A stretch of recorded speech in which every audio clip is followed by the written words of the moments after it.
ആ ഇതാണ് ഞങ്ങളുടെ ഇന്നത്തെ വിളവെടുപ്പ്. ഇനി അടുത്ത വട്ടം ഇതിന്റെ ഇരട്ടി ഉണ്ടാവും. എന്നാണ് എൻ്റെ പ്രതീക്ഷ. ഇത് പൊക്കി നിൽക്കി നല്ല വെയിറ്റ് ഉണ്ട് ഇതിന്. ആ നോക്ക് കണ്ട, ഇതൊരു 10-25 കിലോ ഉണ്ടാവും. 10-25 കിലോ ഒക്കെ ഉണ്ടാവും. ഇപ്പം ഞങ്ങൾ 8ാം ക്ലാസ്സുകാരുടെയും 9ാം ക്ലാസ്സുകാരുടെയൊക്കെ ഒരു അധ്വാനമാണ് ഇത് മൊത്തം കാണുന്നത്.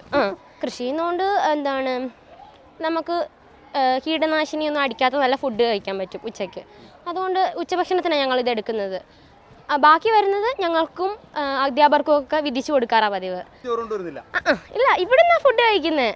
ഇവിടുത്തെ ഫുഡല്ലേ ഉച്ചയ്ക്ക് കഴിക്കണ്ടേ ഞങ്ങള്. വീട്ടിൽ നിന്ന് ചോറുണ്ടാണ്ട, വീട്ടിലാർക്കും കഷ്ടപ്പെടണ്ടല്ലോ. ഇവിടുന്ന് ചോറുണ്ടാ പോരെ. ഇതല്ലേ ഇവിടുത്തെ അല്ലേ ബെറ്റർ. അതുകൊണ്ട് ഇവിടുന്നാണ് കഴിക്കുന്നത്. വെണ്ട, പാവല്, ചീര, പാവയ്ക്ക, പിന്നെ പയറ്. ഞങ്ങളിത് ഞങ്ങളാണ് ചെയ്തത്. അല്ലല്ല, ഇവിടെ കൃഷി എല്ലാ ദിവസവും വൈകുന്നേരം നിൽക്കാറുണ്ട്. കുറച്ച് സമയത്തേക്ക് 10-20 മിനിറ്റ് ഇവിടെ പുല്ല് പറിക്കും, വെള്ളം ഒഴിക്കും, അത്രേ ഉള്ളൂ. സത്യം, അതെ അതെ സത്യമാണ്. ഇത് ഒത്തിരി പറിക്കാനുണ്ട്. പിള്ളേരെ ഇത് പറിച്ചു, ഇതെല്ലാം ഇത് പറിച്ചു, ഇനി ഓടിവാ. ഇത് കഴിഞ്ഞ് പറിക്കാം.